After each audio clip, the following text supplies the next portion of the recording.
Howdy champs, my name is Mohit and people. Today I'm going to talk about the stop method in JQuery. Um, Before I actually do that, let me tell you people, I'm working inside Linux Mint Olivia version 15, Cinnamon. Okay, uh, I'm using Bluefish version 2.2.4 as the HTML CSS editor, and I'm using Record My Desktop, uh, an open source software that you can download when you're inside Linux to record the or do the screencast. Cool. People, first of all, before I discuss the stop method, uh, I would want to straight away start off with a browser preview in Mozilla Firefox. Cool. Let me bring up the browser. Let me refresh or reload the document. Cool. Uh, you see out here we have a rectangular area. It has an ID of clicker. It's actually a div. And we have a stop button out here. Basically, we have the opening closing button tags people. Right.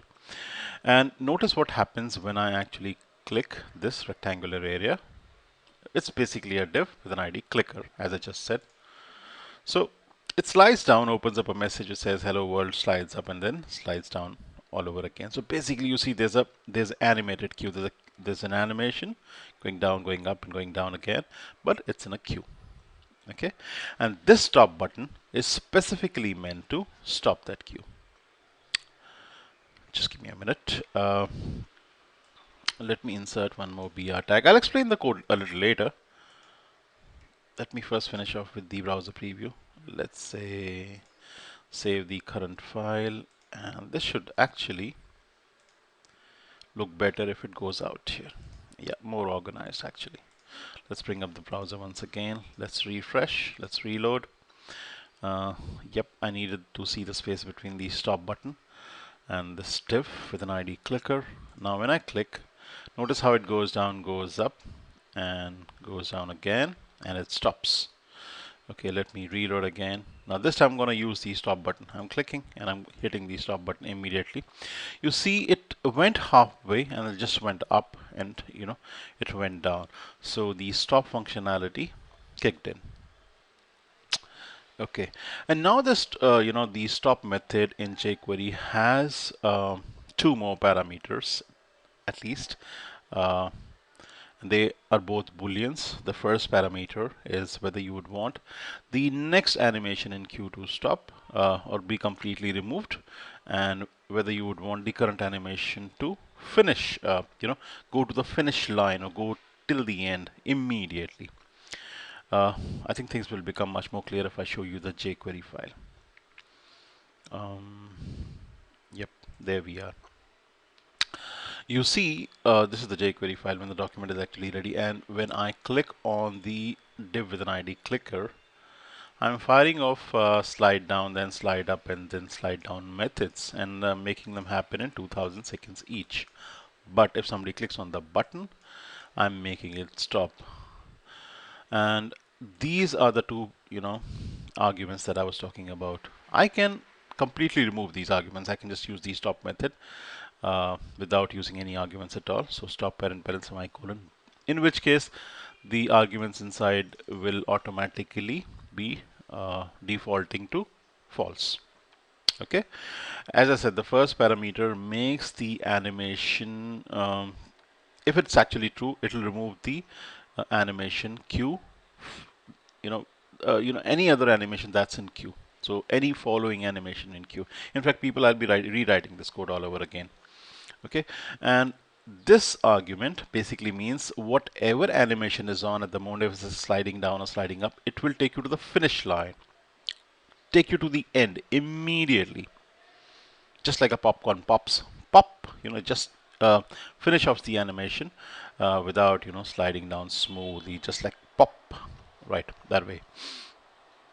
Okay, instantaneously. Uh, I know it's still very confusing. Things will become much more clear very, very soon as I take you through the HTML and the CSS code slowly. We'll come back to the ext.js file and I'll rewrite the ext.js file for you. Okay, first up, people, let me just show you if I change this false, comma false to true, comma true, what will happen? I would want to finish off the preview first. Okay, see the kind of change that actually happens now. Basically, when I stop, let me just say, when I stop this time, um, any further, the animations in line to follow will be removed, and the current animation will pop to the end, snap to the end immediately. In fact, let me just refresh. And so don't be confused if you don't understand anything yet. Things will become very clear very soon as I take you through the code. So let me click out here on the div with an ID clicker, and let me hit the stop button. You see, it just slid down. It did not slide up again. It did not slide back. So there are three animations in queue: slide down, slide up, and slide down. You see, it just followed the first animation in queue. The second and third were immediately removed, and it just slid down in a snap the moment I clicked stop, which means it did not smoothly complete it.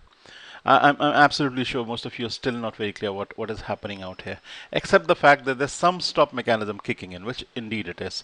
And I think things will become very clear now that I'm going to talk about the HTML and the CSS document and rewrite the JS document for you. Cool. I'm going to go back to the HTML document.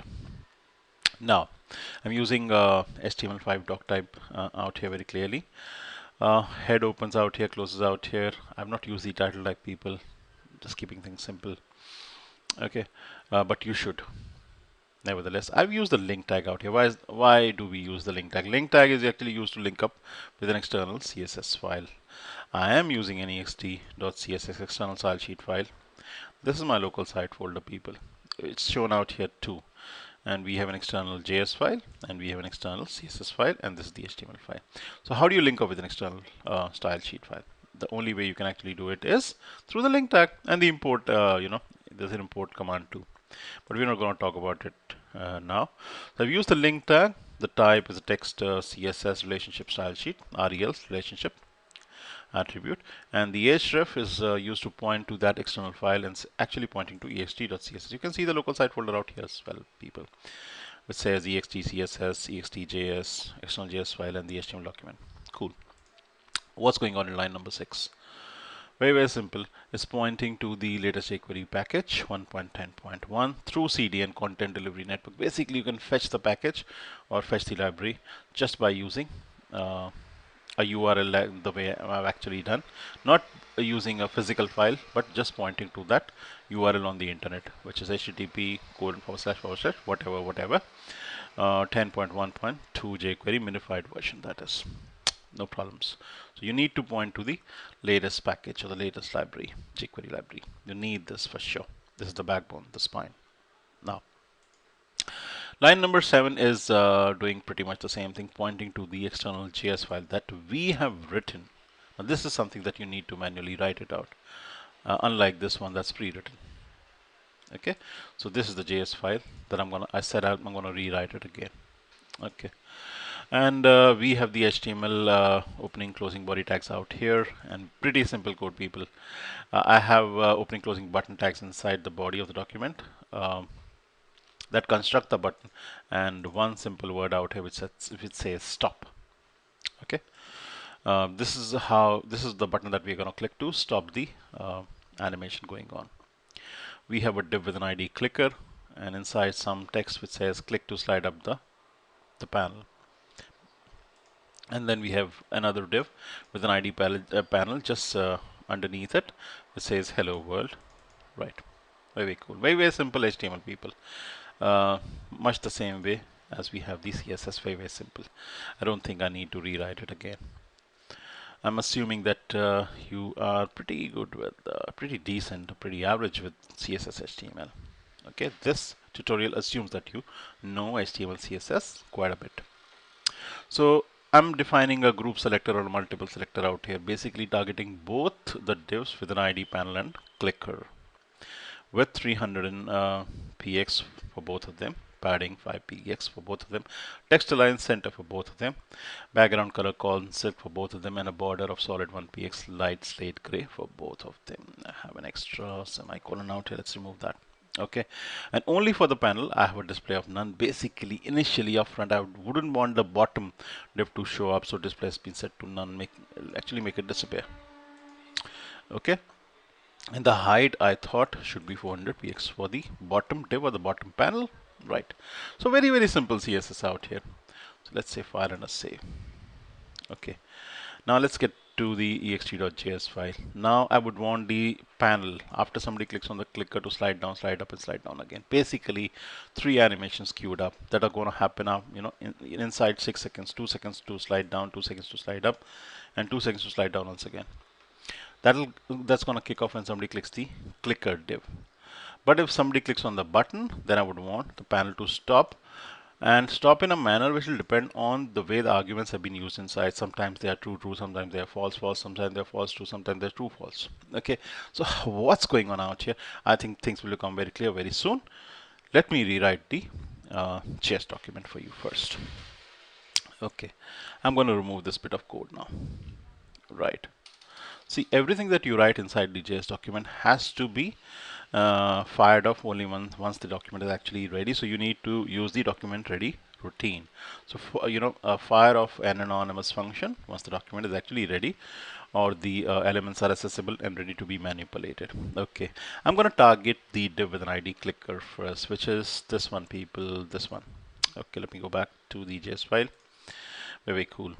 So I'm going to start off with the $sign. I'm going to push in the selector, and then inside here I'm going to say hash clicker, basically the top div, and then use the click event handler. So when somebody actually clicks on the div with an ID clicker, okay, I would want to fire a function.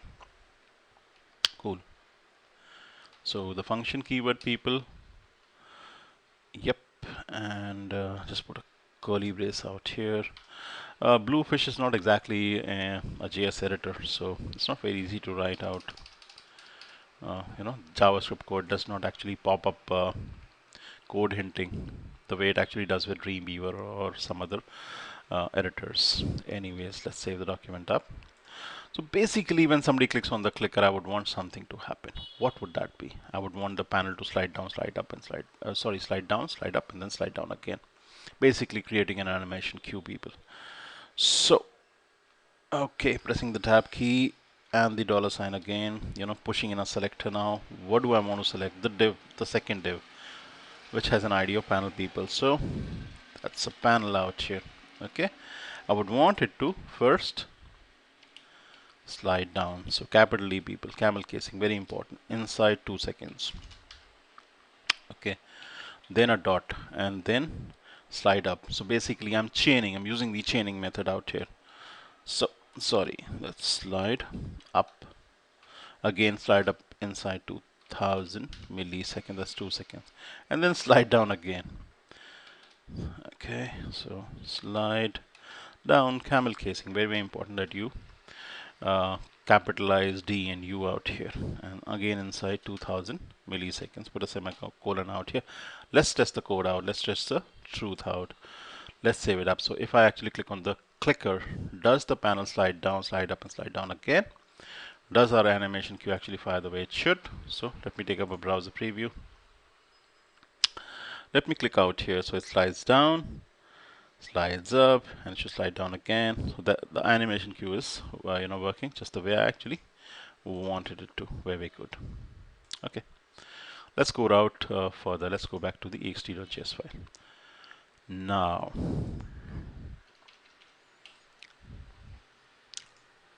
next, after this function, I'm going to create another function. So I'm going to push in another selector. Basically, I'm going to target the button. We just have a button, doesn't have an ID, so I can just reference it like this. If somebody actually clicks on the button, I would want a function to fire. Okay, so the function keyword, and yep, cool. And what should that function be doing? Now that function should make the animation stop. And how do I do that? I'm going to reference the panel like so. So this is how you'll do it. So that's a hash panel and dot stop method. Simple, very, very simple. Just use the stop method, people. Okay. Now, ideally, I should be using some parameters inside. I should be saying false, comma, false. But if you don't use them, it basically means false, comma, false. I'll tell you what that actually means after I show you a browser preview. Let's save it up. Let's bring up the browser, Mozilla Firefox. Let's refresh. Let's reload. Let's click the panel up and hit the stop button.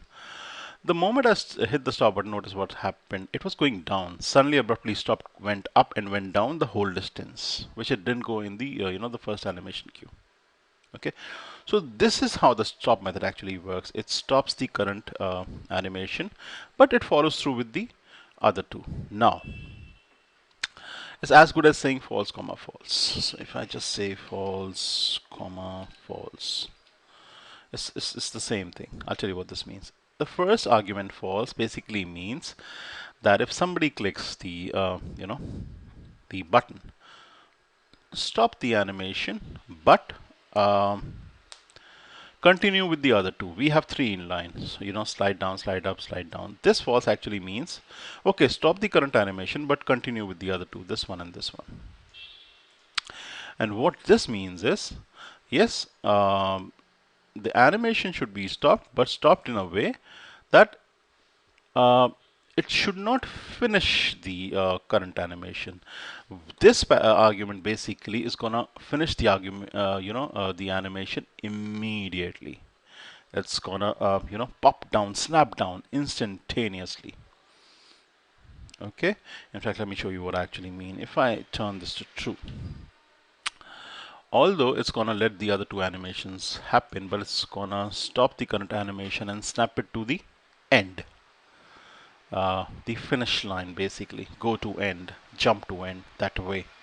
So let me just save it and show you what I exactly mean when I say that. So reload, click, stop. See the way it actually snapped to the bottom, zoop, and then it went up and went down again. Okay. And people notice if I turn this to true, what will happen? Now what's going to happen is I'm saying remove the animation queue. This argument basically means remove the animation queue, which means terminate this animation, snap to the end, and remove the other two completely. Now notice the kind of change that's going to happen. Let me just bring it up. Let's reload. Click the panel, hit the stop button. See, the first true out here is going to remove the animation queue, clear the queue completely. This is to clear the queue, people. False means don't clear the queue, but true means clear the queue. Basically, any animations that follow, please clear it up. This true basically means jump to the very end. So you see how it actually snapped. The animation wouldn't terminate out here or out here. It would straight away jump, snap to the very bottom. Boom. Okay, let me show you once again. Reload. Stop. Sorry. Click the panel, stop, and boom. Right? So you see, you can test these two arguments yourself. So this argument, let me tell you once again, clears the entire queue. This argument is going to jump to the very end. Whatever animation is happening is going to jump to the very end, and it's going to snap like this. Okay, so people, I hope you have understood the stop method and how the arguments inside actually behave. Right? So people, I hope you like this tutorial. I also hope that you'll sub. I'll also hope you'll give me a comment, a good one, hopefully. And I also hope that you'll keep coming back for more and more tutorials from me. You have a good day. Bye-bye. Peace.